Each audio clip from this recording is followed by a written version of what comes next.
네, 반갑습니다. 권순택 기술사입니다. 이번 시간에는 교재 46페이지 중성대에 대해 진행하도록 하겠습니다. 중성대는 건축방화공학에서 아주 중요한 요소로 차지하고 있는데요. 그런데 기술사 시험에는 그동안 거의 다뤄지지 않았었는데 최근에 와서 116회 때 출제가 되었습니다. 그런데 앞으로는 고층 건축물 건설이 더욱 증가하고 있고, 특히 이 고층 건축물 부속실 재현 설비에서 연돌 효과 문제가 큰 이슈로 되어 있기 때문에 이와 직접 연관되는 중성대 관련 사항이 앞으로 기술사 시험에서도 많이 다뤄질 것으로 예상됩니다. 그래서 이 챕터의 중요도는 A급이 되겠습니다. 저는 강의할 때 항상 그 챕터의 중요도를 세 가지로 구분해서 이렇게 표기를 해주고 있습니다. 여기서 중요도는 그 시험 출제 빈도와 출제 예상을 감안해서 정한 것입니다. 그래서 항상 그 챕터를 시작하기 전에 특급, A급, B급 이것을 구분해서 표기를 미리 해주고 있습니다. 자, 중성대는 실내 화재 성상과 아주 밀접한 관계가 있는데요. 중성대를 제대로 공부하려면 실내 화재 성상부터 이해를 하고 정리가 되어 있어야 합니다. 자, 그럼 실내 화재 성상부터 살펴보도록 하겠습니다.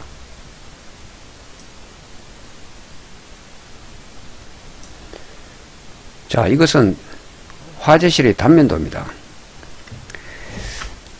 화재시설에서 실내 화재 시 그 진행되는 메커니즘을 단계별로 살펴보겠습니다.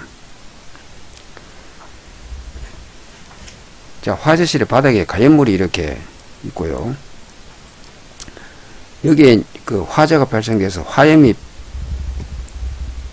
이제 발생이 됐다고 가정할 경우에 이제 열기류가 쭉 이렇게 발생되겠죠.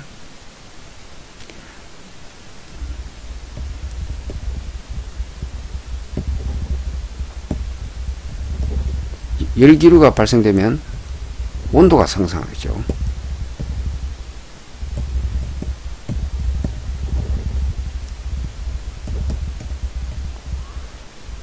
자, 온도가 상승하게 되면 공기가 팽창합니다.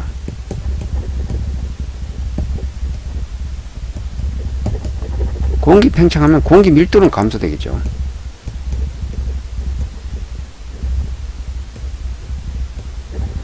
그 다음에 공기 팽창하게 되면 압력이 상승합니다.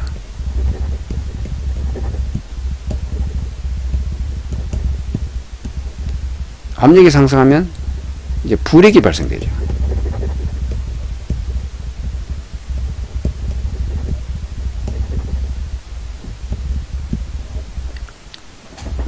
이제 불액이 발생되면 그 불액의 힘으로 연기가 상승하게 됩니다.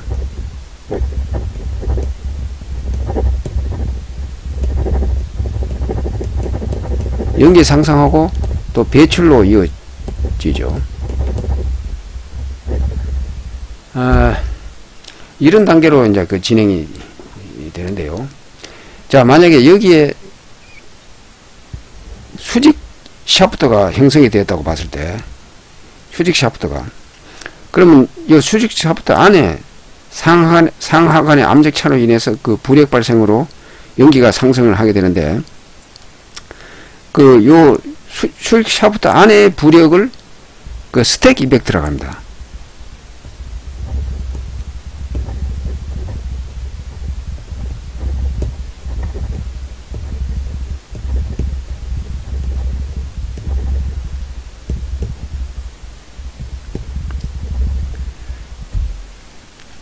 또는 연돌 효과라고 하기도 하죠.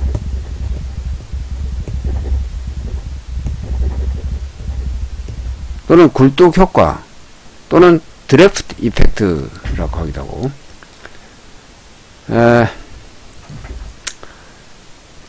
그러면 실내 압력 분포도를 보겠습니다.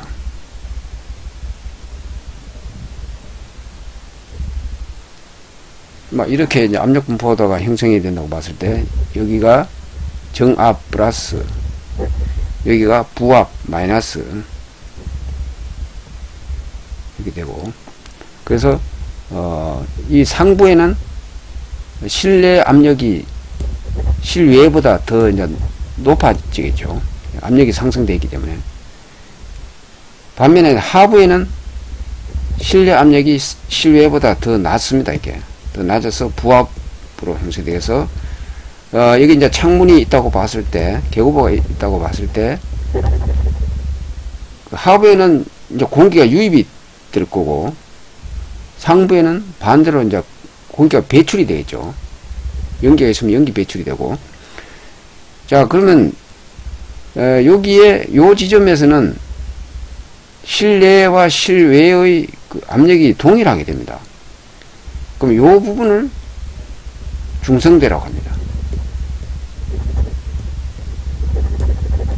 실내와 실외의 압력이 동일한 부분, 요 부분을 중성대라고 합니다. 자, 그래서 중성대의 개념은 이제 요렇고요. 자, 그럼 다시 교재로 가보겠습니다.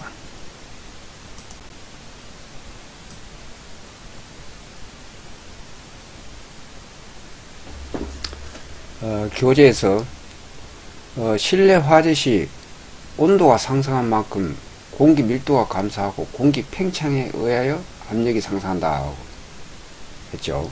또 이로 인해 실내 상부의 압력은 실외보다 높고 실내 하부의 압력은 실외보다 낮아진다 그랬죠. 자, 그래서 그 높이의 중간 지점에는 실내외 정압이 같은 부분이 있게 되는데 이 부분을 이제 중성대라고 한다 그랬습니다.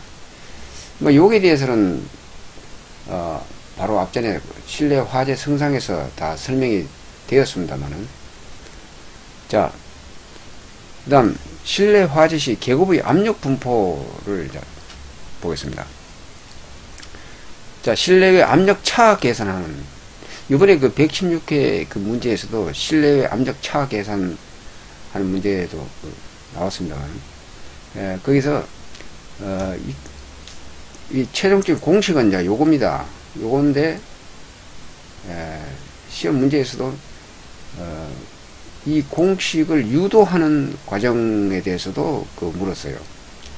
그래서 유도는 이제 요렇게 하면 됩니다. 교재에 이미 다 나와 있던 사항인데요. 자, 그 델타 P는 P0, 즉 실외의 압력 마이너스 PI 실내의 압력, 이것이 이제 델타 P가 되지 않습니까? 그 델타 P를 구하기 위해서는 이제 요 식을 이용하는데요. 자, 요것은 여러분 그 유체역학 할 때 많이 사용했던 공식이죠. P 이코로 감마 H, 즉 감마는 비중량, H는 이제 위치수도죠. 자, 여기서도 또 감마는 또 따로 보면은 비중량은 로 G, 즉 밀도, 로는 밀도, G는 중력가속도죠. 밀도 곱하기 중력가속도가 이제 비중량인데, 여기서 또 밀도가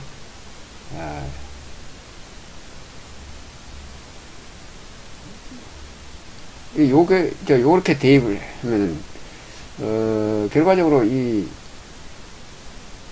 이제 감마 H가 되는 거죠. 감마 H가 되는 거죠.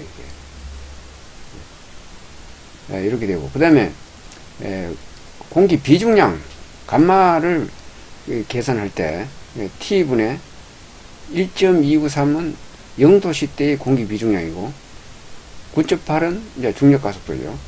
273은 0도씨 때의 절대온도. 그래서 이걸 정리하면은 T분의 3460이 되는 거죠. 그래서 요거를 여기다가 대입하게 되면 결국 이겁니다.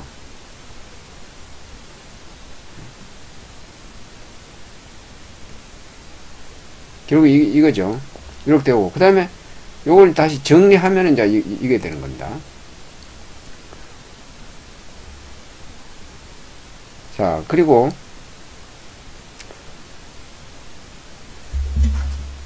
계급의 면적과 계급의 높이와의 관계식, 계급의 면적과 높이의 관계식, 이겁니다. 즉, 이 중성대 높이를 산출할 때, 이제 이 식을 이용합니다. 중성대 높이 산출할 때. 그래서, 여기서 이제, 라지 H는 이제 이거죠. 이 전체 높이. 그 다음에 H1, 스몰 H1, 스몰 H2는 이제 중성대를 기준해서 중성대 하부 높이, 그 다음에 상부 높이, 이렇게. 그 다음에 이제 계급부 크기는 이제 A1, A2 해서 이제 요런 식이 가지고 이제 중성대 높이를 산출합니다. 계산 예는 요 뒤에 바로 나옵니다. 자, 그러면 계급부 크기에 따른 중성대의 변화. 요것은, 이것도 뭐 요번에 176회 시험 문제 그대로 나왔던 겁니다. 이게. 그대로 요렇게, 요걸 묻는 문제가 그대로 나왔었는데요. 여기 그대로 되어 있는, 요렇게 그림을 그리고 이제 이렇게 설명하면, 여기 나온 그대로 설명하면 되는 겁니다. 자, 이거 한번 보십시다. 계급부 크기가 상하부가 동일했을 경우에는 압력 분포도가 이 점선 따라서 이렇게 되겠죠. 즉, 이제 압력 분포가 이렇게 여기도 똑같이 이렇게 됐을 거 아닙니까? 근데, 계급부가 이제 하부가 더 적었을 경우에, 하부 계급부가 A1이 상부에 비해서 상당히 적게 됐을 경우에는, 실외보다 압력이 차이가 더 많이 나버리죠. 많이 나기 때문에, 이렇게, 압력 분포가 이렇게 되는 거죠. 이렇게, 여기는 요까지밖에 안 되고. 그래서, 이제 이렇게 되는 거죠. 압력 분포가. 이렇게 됐단 말입니다. 자, 그러면, 중성대가 당초에는 계급부가 동일할 때는, 상하부 동일할 때는 중성대가 요거죠. 여기인데, 계급부가 하부가 이렇게 적어지면, 중성대가 이까지, 이제, 옮겨갔습니다. 여기까지. 중성대 변화가 이렇게 생긴다는 얘기입니다. 계급부 크기에 따라서. 이런 개념입니다. 이게. 자, 그러면, 중성대 관련 계산 예를 봅시다. 이번에 116회 문제에도 이와 거의 유사한, 거의 같다고 봐도 되는데, 단, 시험 문제에서는 이 높이를 2m가 아니라 60m로 했습니다. 그거는 계단실이기 때문에 계단실 전체를 하나의 실로 보고 계단실 높이가 60m란 말입니다. 근데 요거는 한 개 층에 대한 실을 봤기 때문에 2m입니다. 근데 그 개념은 동일합니다. 계단실로 보거나 한 개 층의 실로 보는 거나 개념은 동일하고 계산 방법도 다 동일합니다.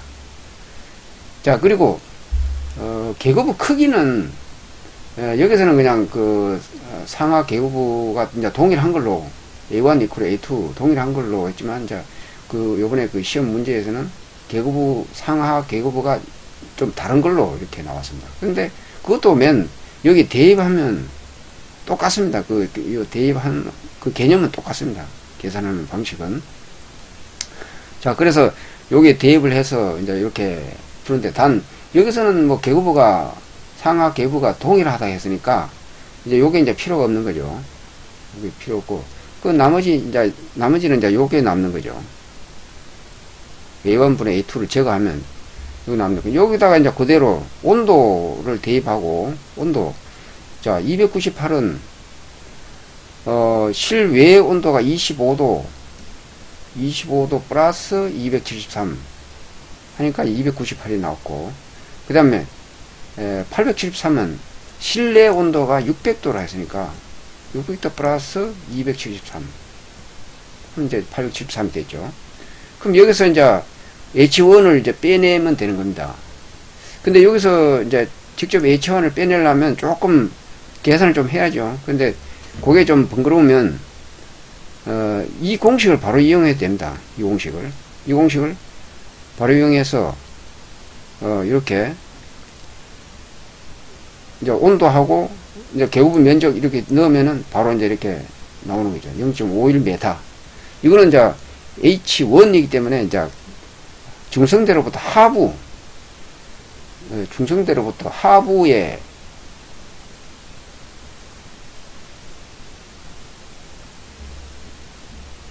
그러면 요 하부 요게 H1이죠. H1. 상부 여기가 H2고. 자, 그러면 H1이 이제 이렇게 나왔고, 저 중성대 높이가 나왔습니다. 자, 그러면 그 실내외 압력차, 즉 차압 계산을 보겠습니다. 이것도 맨 요번에 시험 문제에 나왔습니다. 이 차압 계산하는 문제는 다른 교재는 좀 보기 드물 겁니다. 근데 다른 교재는 중성대 높이 산출까지는 거의 다 나와 있어요. 다른 데도 높이 산출까지 나와 있는데 실내외 압력차 즉 차압 계산하는 문제는 아마 좀 드물 겁니다. 거의. 그러나 이제 이 교재에는 과거부터 이 초판 때부터 이게 압력차 계산하는 문제가 나와 있었어요. 이렇게. 근데 이번에 지금 시험 문제에 그대로 똑같은 형태로 이제 시험 문제가 출제가 된 겁니다. 자, 이것도 그대로 이제 아까 그 공식 유도했죠. 유도했는데다가 이 공식에다가 그대로 대입만 하면 됩니다. 대입하면. 그래서, 여기서 H2는, 아까 여기 상단부가 H2라고 했죠. 그러니까 상단부가 할 때는 H2를 해야 되는데, 아까 구해놓은 건 이제 H1이라고 합니다. 그러면 그 전체 높이에다가 H1을 빼면은 이제 H2가 나오죠. 그래서 나머지는 그저 온도 그대로 대입하면 되고, 그렇게 하면 결론적으로 이렇게 11.4 파스칼이 나왔습니다. 자, 그러면 하단부 실내외 압력차, 하단부 실내외 차압. 요거는 하단부는 이제 H1 아까 구해놨으니까 H1 그대로 대입하는데, 여기서 좀 이제 주의할 것은, 자, H1은 중성대로부터 하부 아닙니까? 하부니까, 마이너스로 적용해줘야 됩니다. 즉, 부합이 작용된다는 얘기죠. 하부는 이제 부합이니까, 공기 유입이 되는 부합이니까, 마이너스로 적용해줘야 된다는 얘기죠. 마이너스. 그래서, 압력도 부합으로, 마이너스 3.9 파스칼, 이렇게 나오게 됩니다. 이 교재에는 중성대 관련 내용이 이렇게 2페이지밖에 되지 않는데요. 그래도 시험 문제에서 요구하는 내용은 거의 다 포함이 되어 있습니다. 이번 116회 중성대 관련 문제만 하더라도 다른 교재에는 보기 드문 차압 계산 문제까지 이미 오래전부터 이렇게 다 나와 있었습니다. 이렇게 핵심 소방기술사 교재는 내용이 간결하게 구성되어 있으면서도 시험 문제에서 요구하는 사항은 대부분 충족을 시키고 있는 것입니다.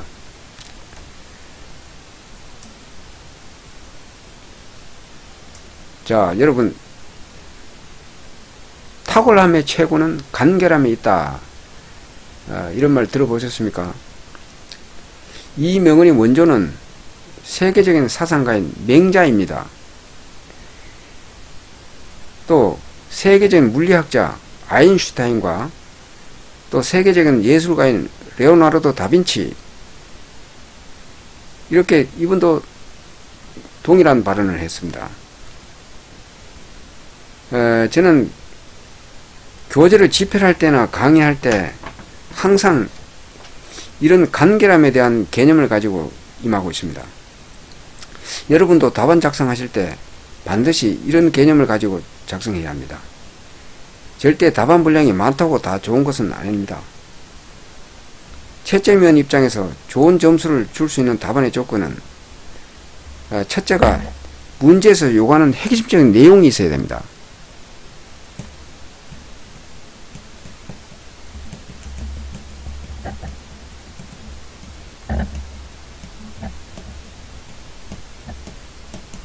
핵심적인 내용이 있어야 되고, 두 번째가 체계적이어야 합니다.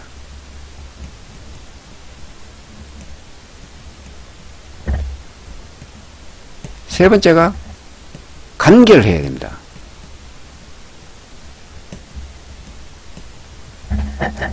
여기서 강제로 해야 된다는 것은 그 내용 자체가 적어야 된다는 것은 아니고요. 군 더덕이가 없어야 된다는 것입니다. 가장 적당한 답안 분량은 즉 채점위원이 가장 좋게 보는 답안 분량은 25점짜리는 2페이지 내지는 2페이지 반. 그 다음에 10점짜리는 1페이지 이내입니다. 1페이지 이내.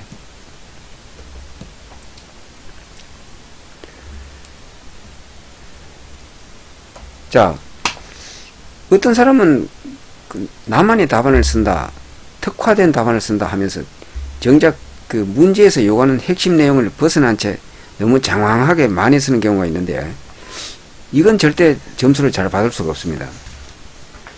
일단 이 교재에 있는 내용이 가장 좋은 답안이라고 보면 됩니다. 물론 이것보다 더 좋은 답안이 있으면 그것으로 해야 하겠지만, 대부분은 다 찾아보고 비교해봐도 이보다 더 좋은 답안은 거의 없을 겁니다. 그렇다면 교재 내용 그대로가 제일 좋은 답안인 것입니다. 다만 여기에다 결론 부분은 교재와 동일하게 하는 것보다는 독창적인 의견 등으로 특화하면 아주 우수한 답안이 되는 것입니다. 그런데 문제는 공부를 어지간히 제대로 하지 않고는 교재와 동일하게 쓰라고 하면 쓰지를 못한다는 것입니다. 그러나 그 내용을 이해하고 또 요령 있게 공부한다면 그 공부 기간을 많이 단축할 수 있는 것입니다. 제가 수강생 여러분에게 바로 이런 부분을 도와드리는 것입니다. 즉 강의하면서 교재 내용을 이해시키는 것도 중요하지만 효율적으로 공부하는 요령을 터득시키는 것이 더 중요하다고 할 수 있습니다. 따라서 저는 항상 여기에 포커스를 맞춰서 강의에 임하고 있습니다. 앞으로 강의를 진행하면서 공부하는 요령과 답안 작성 요령에 대해서는 좀 더 구체적으로 안내를 계속 해나갈 계획입니다.